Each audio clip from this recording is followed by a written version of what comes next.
Netflix didn't kill Blockbuster. That is the lie you've heard time and time again. But the real reason Blockbuster died was because of its marketing. And in this video, we're helping you avoid doing just that. And here at Pink Studios, we know exactly what causes brands to fail. With 15 years of experience, we also know what makes brands successful. With that said, let's get into exactly how Blockbuster failed and not the story you've actually been hearing. Imagine it's Friday night in the early 2000s. Families pile into cars, hanging that glowing blue and yellow Blockbuster sign. Inside, smell popcorn, endless shelves, VHS and DVDs, any movie you can think of.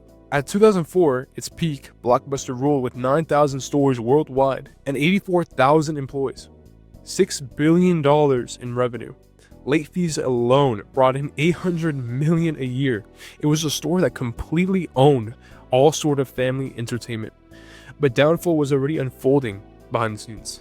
In 2000, Blockbuster famously turned down the chance to buy Netflix just for $50 million.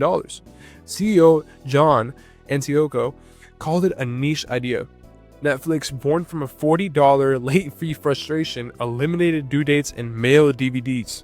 Then, 2007, they launched streaming. Blockbuster tried copying with their own mail service and online attempts, but it was too late. By 2010, bankruptcy hit. Today, only one store survives in Bend, Oregon. The heartbreaking truth is that Blockbuster looked invincible, but lost any sort of meaning. It stood for inconvenience, drive, sold-out titles, punishing late fees. Netflix delivered freedom, endless choice, and pure joy on demand. The giant fell not to tech, but that because it never truly captured hearts. Most importantly, the company didn't understand what business it was truly in, and lacked any sort of deeper purpose. And when a brand lacks that purpose, it's only a matter of time before it falls. Now, Netflix makes for a convenient villain here. It lets us believe that Blockbuster was unlucky and just a victim of timing and shifting demand, but a successful business is resistant to those two factors.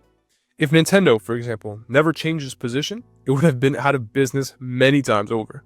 Founded in 1889, Nintendo's original business was handmade playing cards. Over the next century, products changed so radically that they look like an entire different company. From taxi services, toys, hotels, to now what it's known for hybrid platforms, it has reinvented itself and defied time over and over again. And those are the two factors Blockbuster couldn't defy themselves. Now the real question is, what allowed Nintendo to overcome these issues?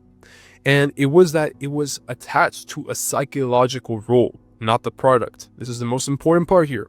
The core identity of Nintendo wasn't playing cards or even consoles for that matter. It was the entire idea of play. Nintendo locked into a stable archetype, a stable feeling, and those feelings are what defy any sort of change and time itself. Most executives are taught to think that marketing is communication, the campaigns, the promotion, the awareness, but brands that really win, and for that matter, brands that endure, they operate differently. They manage perception, identity, and they make their audiences feel. The issue with Blockbuster is that it didn't sell the feeling, or any feeling for that matter. Instead, it leaned too heavily into a product. In this case, it's movies. Behavioral psychology has shown for decades that people choose brands emotionally first, and then justify the choice afterwards. The strongest brands align with what people want to see themselves as, on an emotional level, not even what justifies or even logically goes into a decision. That's why emotional pandering will always beat logical pandering, and Blockbuster never played that emotional market. Blockbuster never made this emotional shift, nor did they stand for who the customer was becoming. They only stood for what the customer could rent. Imagine if any other company that faced competition leaned too heavily into their actual product.